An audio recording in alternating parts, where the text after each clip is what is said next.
So hello everybody, today we have a very interesting guest and I hope our conversation will be very interesting because let me introduce my guest. It's William Browder, is a financier and political activist. He is a CEO and co-founder of Hermitage Capital Management, the investment advisor to the Hermitage Fund. And more of this, he is a publisher and he's a writer, and his new book is called Freezing Order. It's all about the true story of money laundering by Russian Federation and the true story of what's going on in the Kremlin, Putin's environment. So hello. Great to be here. Thank you. Thank you for your time. And my first question will be maybe hard for you, but anyways, from what I saw from a lot of articles in the internet and the free published, you are called in the press as a Putin's #1 enemy.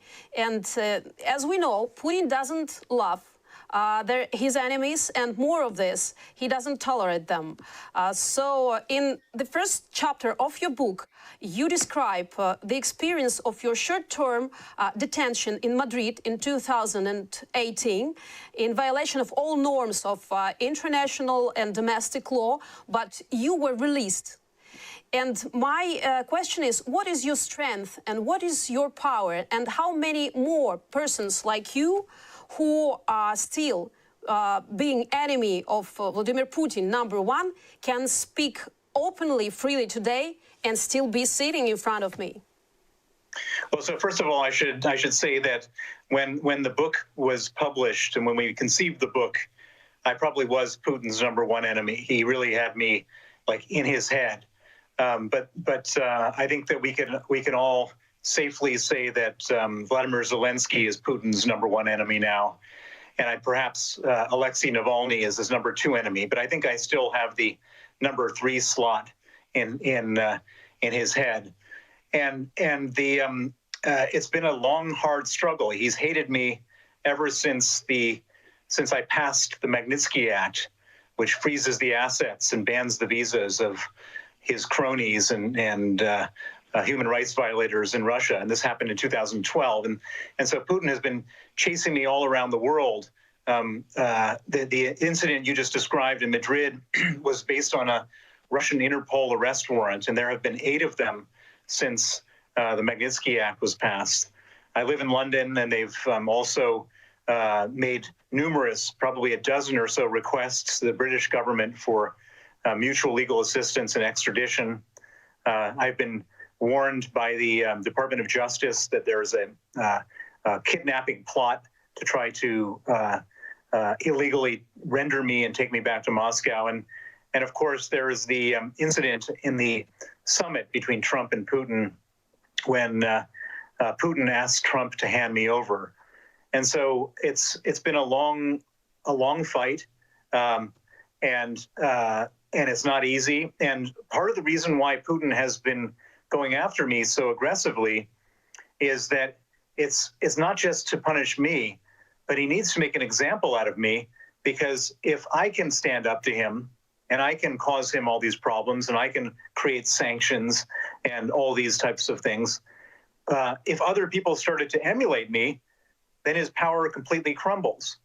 And so he's one of these people who he lives by the jail yard credo, which is that if nobody can disrespect him, because the moment that somebody disrespects a jail yard person, then everybody thinks they're weak and then they pile on to them. And so it's been a constant struggle. I'm lucky to be alive. It's been 13 years since this whole fight has began. And it's primarily, I think my survival has been, well, I guess 2 things. One is that I've been very vigilant and I've been taking all sorts of precautions to make it difficult for them. And 2, they're not very good at this. They're awful, mean, murderous people in Putin's regime, but they're also very incompetent.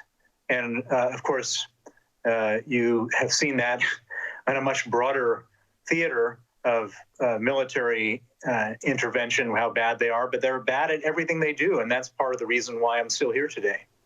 We will talk about the development of the history that you're talking about, the Magnitsky Act. But first, let me ask some lyrics about Putin himself. So, talking about enemies, do you think Putin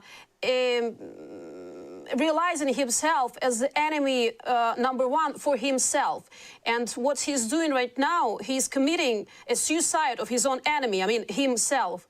And do you think it will be just about him, or it will affect all the environment of Putin as well? Well, so what we need to understand about Putin is that he's not like you or me or anyone watching this show. He's a verified psychopath.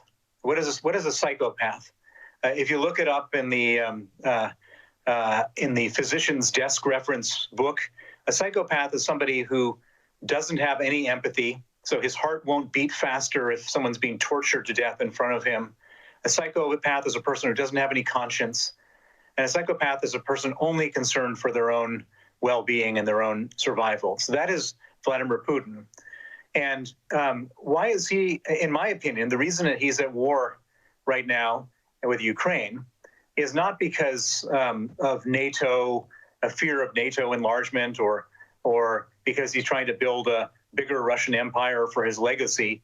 I think he's at war in Ukraine because he's a dictator who has stolen so much money over the last 22 years from his own people that he's afraid that at some moment the whole thing will explode.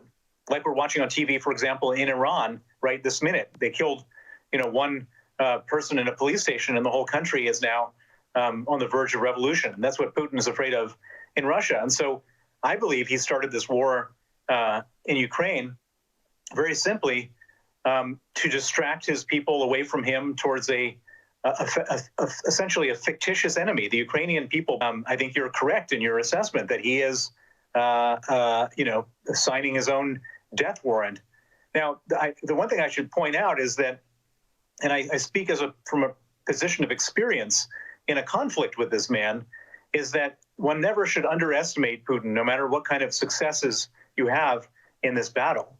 Putin, he has unbelievable capacity to inflict pain on his own people in order to inflict pain on his enemy. And so if this requires sending another 500,000 men into battle to die just to keep the war going so he doesn't lose, he would do that, and it wouldn't affect him at all. And so he is on the ropes right now. Actually, I wanted to talk about this at the end of our interview, but you started this. That's why I remember you once said in some interview that for Putin or for dictators like him, there's no end game in this process. So how do you think, who may end or change the rules of games that Putin is playing? Anyways, I don't even understand what game he's playing. But if he doesn't stop this game, who will stop it? Well, I think the Ukrainians will stop this game. So if you successfully, if the troops in Ukraine successfully push the Russian troops back to the pre-February 24th borders, or maybe even further, back to 2014 borders, the Russian people will have no more patience for this. The Russian people like a strong man, but they absolutely don't like a strong man who loses. They can't stand a loser. The Russian people will take care of Putin very quickly if he fails in Ukraine. And so Ukraine is really doing a service far greater than protecting yourself. You're doing a service, you're losing men and economics and everything that goes along with it for the whole world, because Putin wouldn't stop in Ukraine. He would be the next stop at the Estonian border, pointing his guns at Estonia to see how serious America and Europe is about being part of NATO. So it's at this point, the only hope the world has is for Ukraine to succeed. What else I've read from your speeches, from your interview, you once said that 95% of what's going on is upon the Kremlin and upon the Russia Federation, and 5% is upon world politicians, elites, or whatever. But on the other ways, you say it's useless to hit Putin himself by the sanctions and so on. And as we see from now, it's maybe even useless to hit the oligarchs because much more money comes from the European Union for the export of energy resources. And it's withdrawal from the budget, this money, and get it to the war, to continue the war. Like say, what can push Putin out of his stage if it's not oligarchs and if it's not his own nation and his own society? So the West has been doing more now than they've ever done before. The sanctions are to starve Putin of the money that he needs in order to fight the war and kill Ukrainians.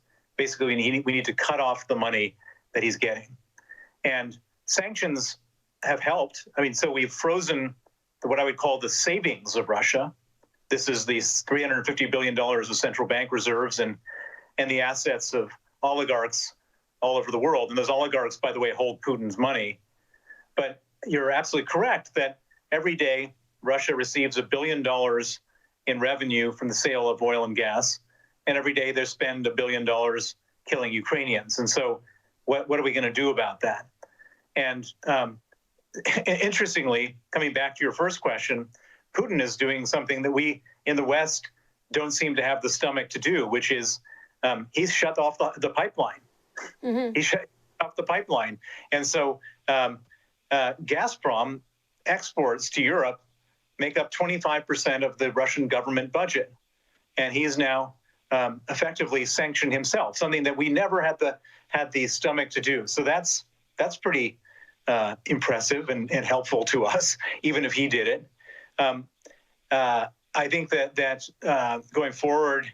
Anyways, as you just said, elites, world elites, and their decision changes as time goes by. So, going back in time to 2012, you wrote that back in that times that Putin was already financially planning this war with Ukraine, and therefore this Magnitsky Act and the freezing of certain funds of the oligarchs really interfered with him and with his decisions. But why? But why was intelligence data and evidence like yours not enough to prevent the development events? More of this. You always remind in your interviews about Chechnya, about Georgian war, about annexion of Crimea, about Donbass, about catastrophe of MH17, deaths and trying to killings in Salisbury, and more, many more in Syria, actually. So we can go on a lot. How much time has to pass then the politicians of top leading countries will finally understand with whom they are dealing? I think that the politicians today understand who they're dealing with. I mean, it was a wake-up call on February 24th for all sorts of politicians who completely and utterly failed over the last 15 or 20 years. I mean, a complete and absolute policy failure. And as you rightly say, and I was screaming from the rooftops for years, that we need to get tough with Putin, that if we started to react to the invasion of Georgia, the invasion of Crimea, the shooting down of MH17 and so on, if we had given Putin a real taste of what our medicine was like, he might have had a second opinion, a different opinion, a revised view on what to do based on his view. He wouldn't have gone into Ukraine, perhaps. And, Putin, everybody makes calculations based on risk and reward. For Putin, the reward was elevated approval ratings and safety, and he ended up being wrong. And the trouble is that now he can't back out. And so the only option is to totally destroy him. The trouble with that option, and it's the only option, is that there will be many casualties on both sides in that process. Nobody had any illusions about it. Everyone just thought they could just, push the problem down the road and keep on getting the money. Talking about your activity right now, it's absolutely obvious, and your goal is absolutely open and clear from what you say openly from television and in other mass media. It is in the freezing order book and in your speeches openly, whether it is being achieved today, because the executioners, the people who killed actually Sergei Magnitsky, are still not punished, although they are revealed. Actually, we know their names. There is a war in Ukraine, as we talk about right now, and the Kremlin's policy is not changing in any ways.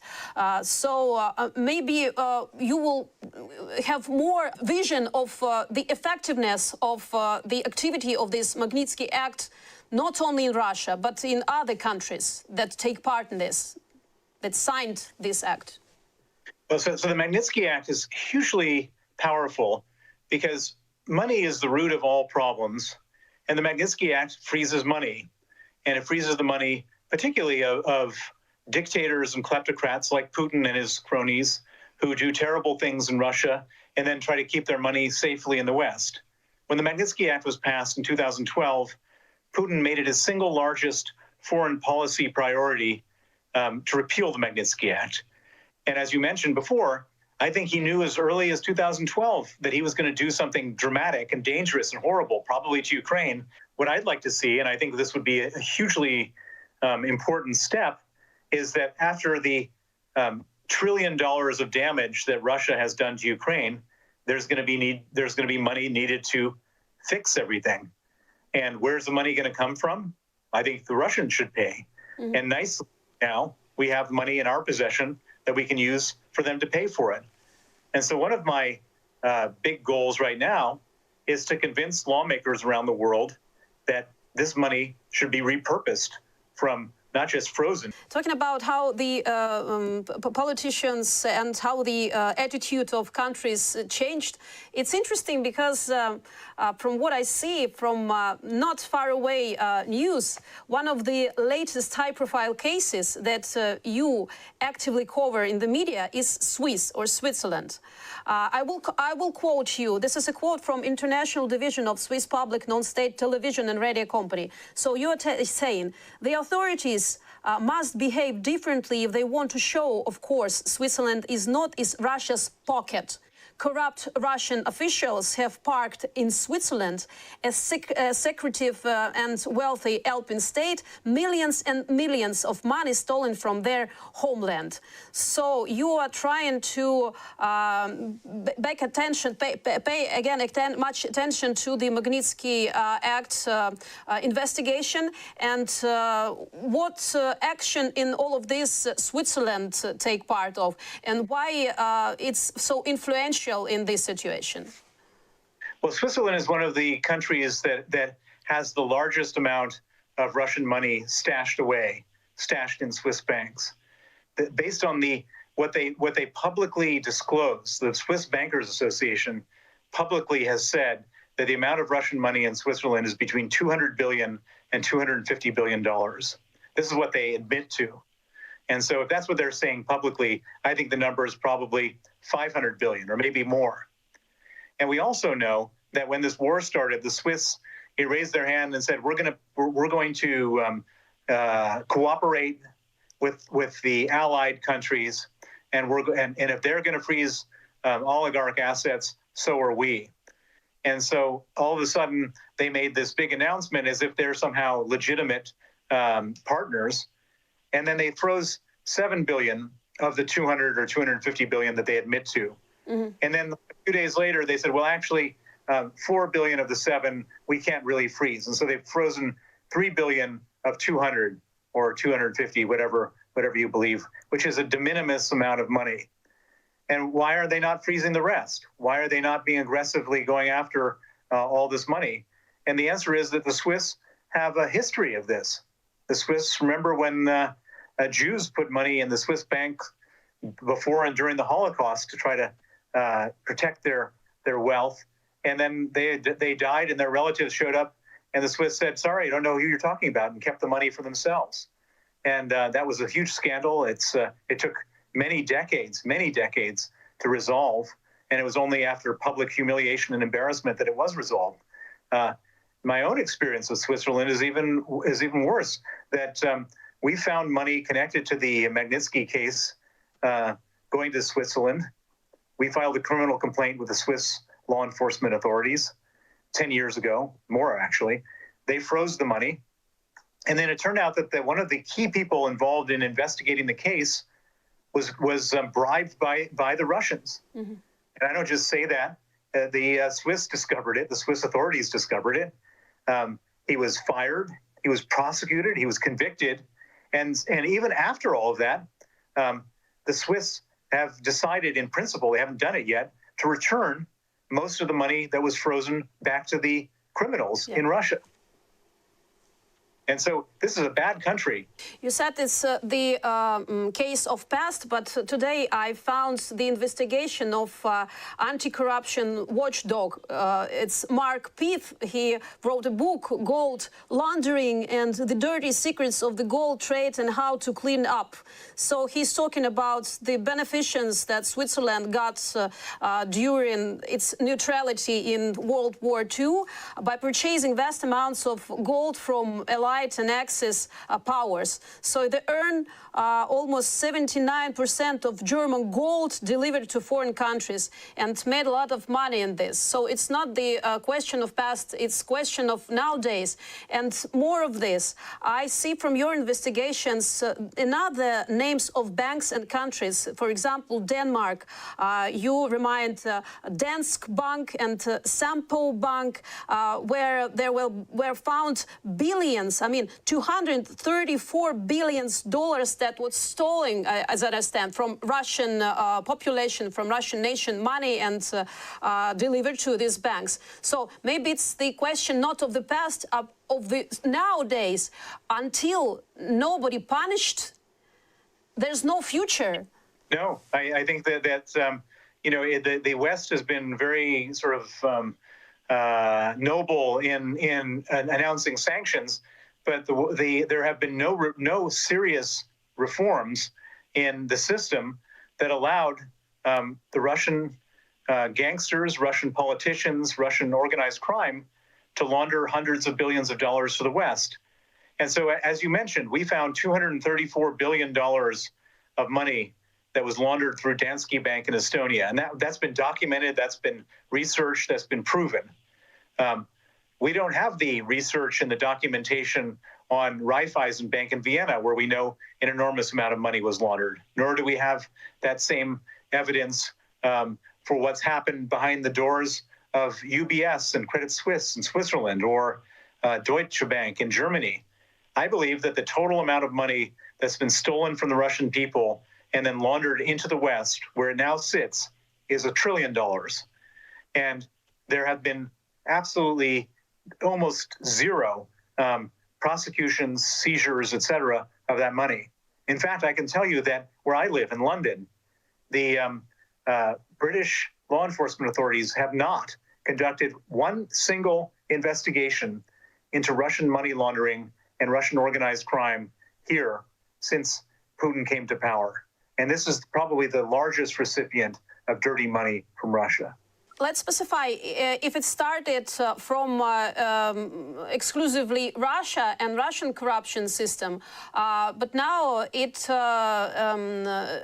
acts not only for Russia, but for any country that are corrupted and taking and laundering money in other countries, right? So, I mean, it's globally. It's a global Magnitsky Act. Mm-hmm. You know, there's horrible things going on in Myanmar. And the Magnitsky Act has sanctioned a bunch of generals in Myanmar. And so it goes after bad guys everywhere. It's a great way to create a disincentive, a powerful disincentive for people to commit crimes and act on the orders of dictators. You know what's upsetting me as well, that I wrote from your previous far away interviews, one of the surnames that now is very popular as a one of the oppositional leaders in Russia, and talking about all the environment of Putin and how it may change if he will be eliminated from the power. It's Khodorkovsky. I found out from your stories that you was one who investigated with your company the corruption scams of Khodorkovsky, and all the story how he was in jail and how he stayed in jail, and after this man is now one of the oppositioners. So do you see any clean people? You know Russia, you've been living there for about 10 years, if I'm not mistaken, so you know Russians very good. Is there anybody to talk to after the elimination of Putin? First of all, let me say that Khodorkovsky was one of the 22 oligarchs who ruled Russia before Putin came to power, and he was one of my biggest enemies in that period of time. And when they arrested him, I thought, great, one down, 21 to go. But then Putin didn't arrest any more oligarchs. He put Khodorkovsky in jail so he could become the biggest oligarch himself. And Khodorkovsky was effectively politically prosecuted. He spent 10 years in jail. He came out of jail. And in my opinion, he paid any debt he had to society and more since he was politically persecuted. And we're now friends and allies in this fight. And we have been for a number of years since he was released in 2014. And so he's one of the strongest opposition people to Putin. But I would say that there are several others that would be helpful. The biggest and the most well-known is Alexei Navalny. Alexei Navalny, if he were the choice of the Russian people after Putin and his regime falls, Alexei Navalny would end the war and he would rebuild relations with the West. And I'm sure of that. And so that is, we also have my good dear friend, Vladimir Kara-Murza. Vladimir Kara-Murza is a big character in my book. They tried to poison him twice in Russia, tried to kill him with poison because he was so active helping to pass the Magnitsky Act all over the world. He went back to Russia, protested the war from Russia, was on CNN calling Putin a murderer. An hour later, he was arrested. They first charged him with the crime of calling the war a war, 9 years. Then they charged him with being a member of an undesirable organization, another 5 years. He's up to 14. And as you just mentioned, 2 days ago, they charged him with treason, another 22 years. I can guarantee you that if Putin was eliminated, and the Russians eliminate not just Putin, but the whole structure of his regime, because it's not Putin, it's all these people around him, and they're looking for a new leader. I could imagine Alexei Navalny being the president and Vladimir Kara-Murza being the prime minister, and them making amends, stopping the war, of course, making amends with Ukraine, and cleaning up the relationship between Russia and the Western world. I think that they're totally reasonable people to do that, and so it's not a hopeless situation. Now, of course, if Putin is replaced, or let's say he dies in his sleep, and the system maintains itself, then you'll have some other horrible warlike monster replace him, like Patrushev, the head of the Security Council, or Shoigu, the defense minister, or one of these characters, and it'll be no different. So it's not a certainty by any means that the Putin regime falls, or if Putin falls, that the war is over. It all depends on how it falls and who comes in place next. Can we say in this situation that the proverb works like the enemy of my enemy is my friend in this situation with Russia, unfortunately? Well, I mean, it can get very complicated. I mean, there are certain people that are reasonable people. We know them, the ones who are the opposition. Now, Alexei Navalny has said some things which are very distasteful to Ukrainians. I think he supported the annexation of Crimea, which is a total non-starter. But he also has said very clearly and without any reservations that this war completely is illegal, irresponsible, murderous, and must stop. And I think that that's a pretty reasonable. I think you should grab onto that and be happy about that. Mr. Browder, can I ask you a personal question? I mean, it's interesting for me. You are a businessman, and financer and investor, and the very essence of the area, it's a profit. I mean, the goal of your activity, like a businessman, it's getting profit. So they're legal and, let's say, alternative ways to increase one's profits, and the history sometimes give a chance to people who are talented and who can use the time and place where he is to make this profit. I mean, that what happened in 90s. And post-Soviet 90s in Moscow, it's like, it's just the time where you started your career in Russian Federation and investor. Your investments of your company was the biggest, the largest at that times, right? And my question is, I've read from your interview in Snob magazine in 2011, where you write, in the period from 1999 to 2003, we succeeded a lot because our interest obviously coincided with the Putin regime, and I had the very best job in the world. That's what you said. What made you change your mind, even though you knew from the beginning all the all the controversial things that's going on in the economy of Soviet bloc that almost was dead? So, I mean, using this situation, you already knew what will bring profit to you, but you changed your mind. Why? So when I went to Russia, I started investing in these very cheap shares, and then I discovered that all of the companies I was investing in were being robbed by the oligarchs, and so I owned a share of the companies, but I didn't have a share of anything because they were stealing all the money. And so I did something to make money which has never been done before, which is instead of accepting the corruption, I decided to challenge the corruption. And the way I challenged the corruption was researching how these guys went about the stealing and then exposing it. And so I did this, and it might not have had any impact, except that the time that I started exposing the stealing in these big Russian companies was the same time that Vladimir Putin came to power. And Putin, when he came to power, wasn't the all-confident, all-powerful tyrant that he is today. He was very meek, and he was meek because all the oligarchs had stolen the power from him. So the oligarchs were stealing money from me, and they were stealing power from Putin. And I've never met Vladimir Putin. I didn't meet him then. I've never met him since then. But we had an alignment of interests because he was fighting with the oligarchs at the same time I was fighting with the oligarchs. And to use a word that you mentioned previously, this was one of these expressions, your enemy's enemy is your friend. And so as I would expose the oligarchs, he would step in and he would crush them the best he could. And as a result, my investments started going up in value. And as you quoted me, it was the best job in the world. I could make Russia a better place and make money at the same time.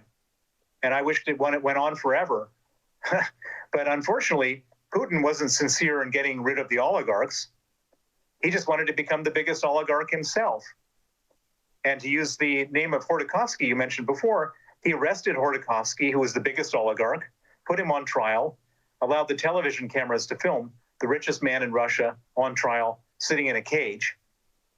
And the rest of the oligarchs went to Putin and said, what do we have to do so we don't sit in a cage?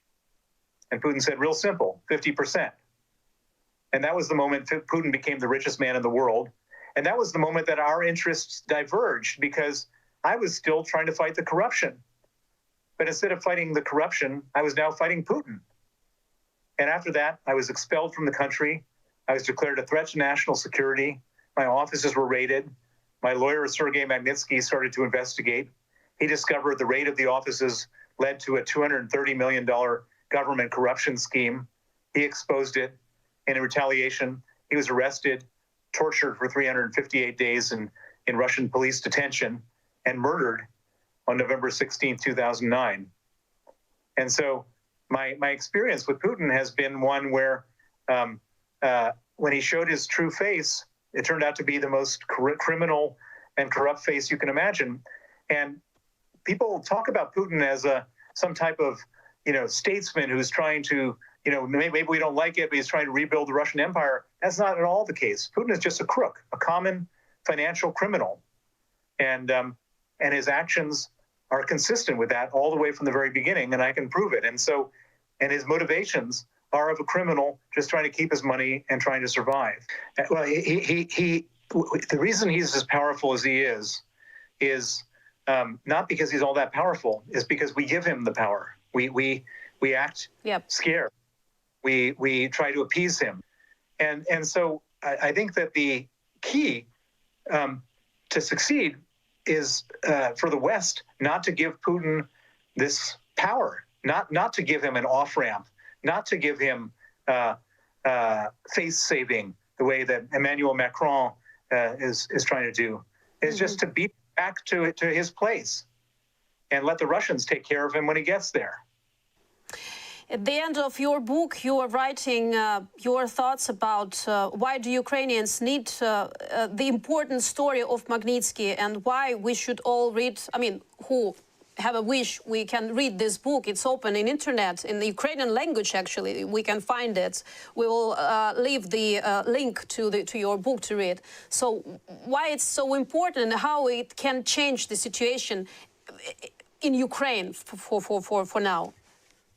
Well, I think that probably the most powerful part of my story for Ukrainians, putting aside all the financial, the thriller part where you might think about how the Russians launder their money, but the most powerful part of my story for Ukrainians is my story is about how one man without a lot of power has been able to stand up to Vladimir Putin and so far survive and succeed in causing him real trouble.